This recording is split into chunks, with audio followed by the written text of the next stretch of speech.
We got a balancing dude. Woo! Look at this. I tried this a second ago and I could not do it for anything.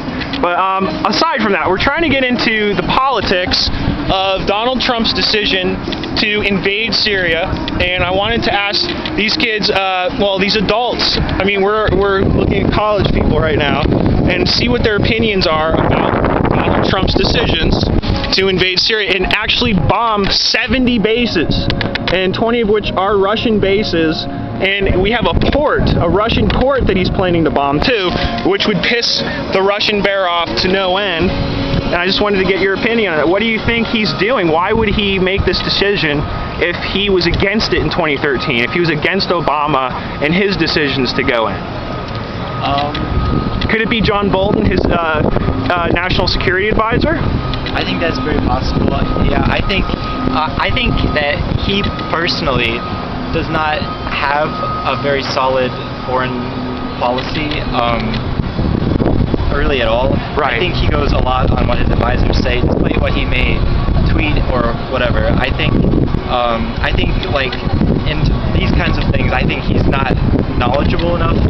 Well, and the issues of like nationalism versus globalism, getting rid of the TPP, the Trans-Pacific Partnership Agreement, for example. I mean, that was big for me, and I thought that was excellent. But then he goes against his base and starts, these war chants and getting former Bush cronies in there, like John Bolton.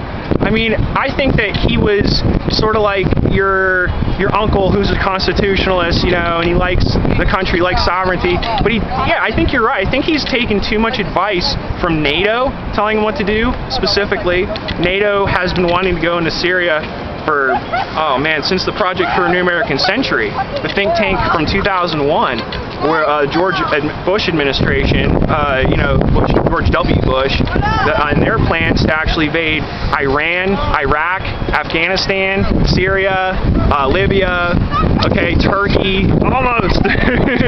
And I just think it's gotten to the point now where his base is like hanging on by pinky to the Trump train, like, oh my God, how do we stay with this guy? We can't defend this warmongering.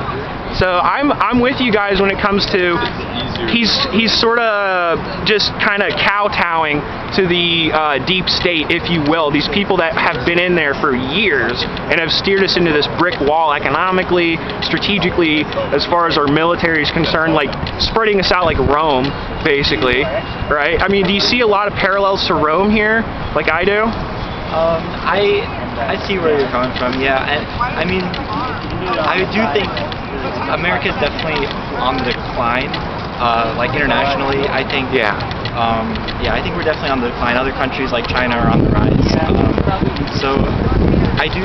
Yeah, I can see the similarities to how our decline. Yeah. Yeah, and China's got this new oil reserve currency. They're putting their yen into this, or the renminbi into the oil. So, and then Russia is talking about trading in renminbi as far as trading oil, which would put the dollar's global reserve currency status to shame, because that's our petrodollar that they're messing with there, and that's our bread and butter, right?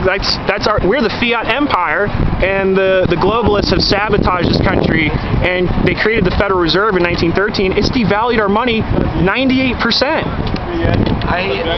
I don't know. Personally, I think it's natural though. Like, of course, I am an American, but I think it's natural.